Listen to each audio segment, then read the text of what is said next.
Bonjour, je suis Monsieur Foaling Loé René.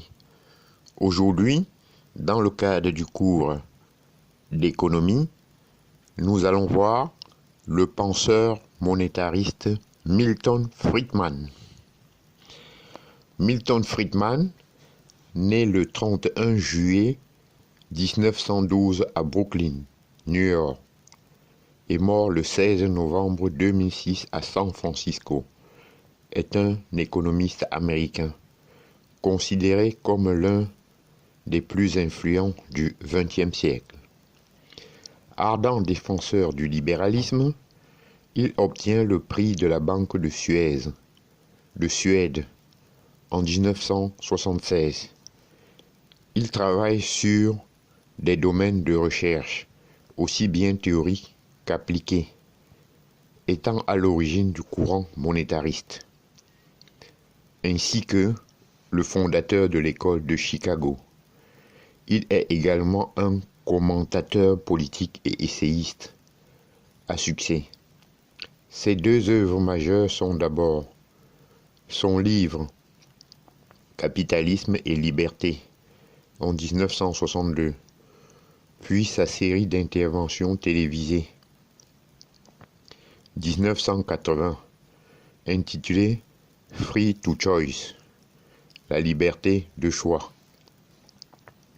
Milton Friedman a inauguré une pensée économique d'inspiration libérale, dont les prescriptions s'opposent de front à celles du keynésianisme.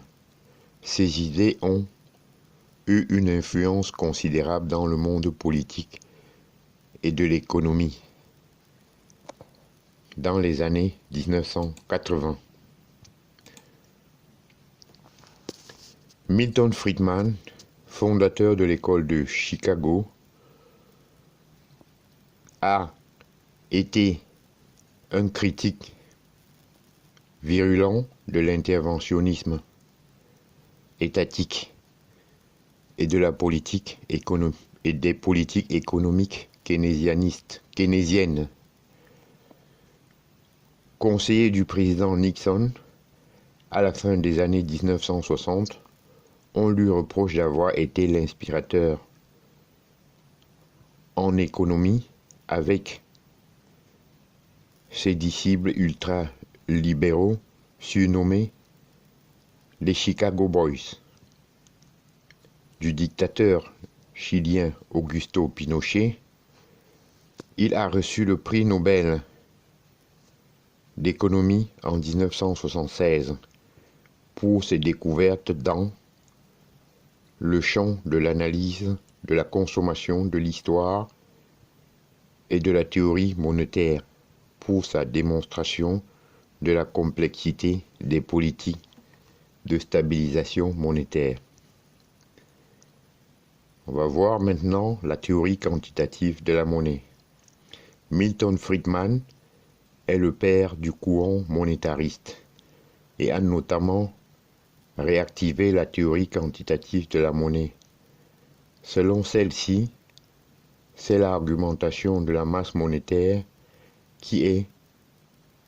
c'est l'augmentation de la masse monétaire qui est la cause unique de la hausse des prix. L'inflation est toujours et partout un phénomène monétaire, en ce sens qu'elle est et qu'elle ne peut être générée que par l'augmentation de la quantité de monnaie, plus rapide que celle de la production, écrit-il en 1970. Son analyse s'inscrit alors dans un contexte de cette époque marqué par une forte inflation des pays occidentaux.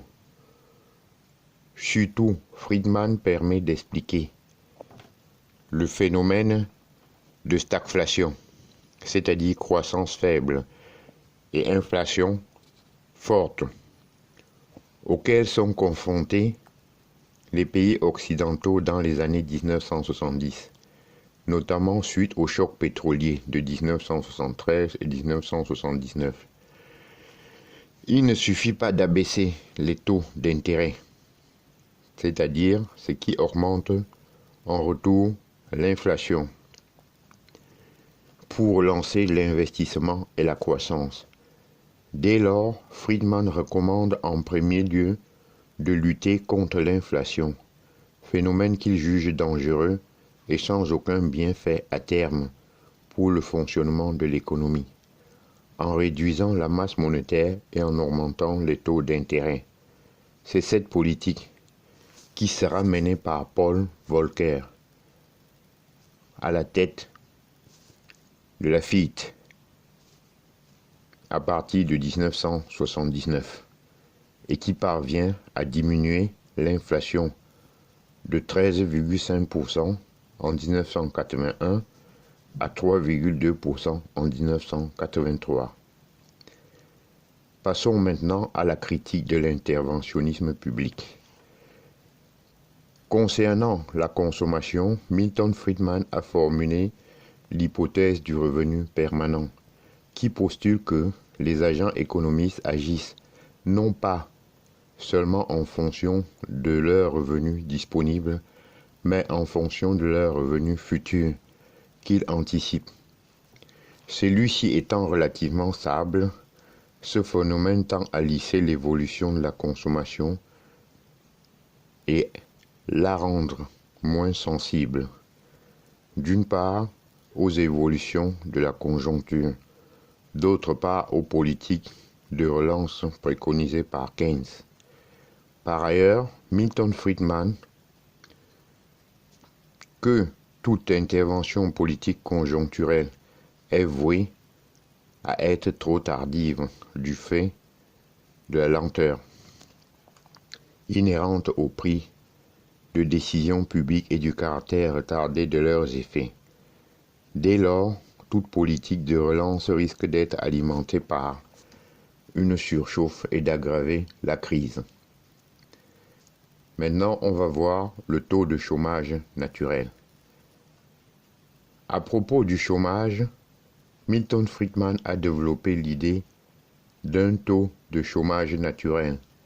L'offre du travail et de la demande se rencontrent en un point qui n'est pas toujours atteint, car certaines entreprises monopolistiques vont profiter de leur position pour proposer des salaires trop bas, tandis que certains travailleurs exigeront des salaires trop élevés, c'est-à-dire par choix personnel, en fonction de leur salaire de réserve, du fait des exigences syndicales, ou à cause d'un salaire minimum fixé par l'État. Plus ces phénomènes sont marqués, plus le taux de chômage naturel est élevé. Enfin, si Milton Friedman est aujourd'hui critiqué comme l'un des apôtres du laisser-faire qui domine les politiques économiques contemporaines, il est important de rappeler qu'il a développé ces théories dans un contexte où le keynésianisme était le courant de pensée très largement dominant. J'en ai terminé avec Milton Friedman et je vous en remercie.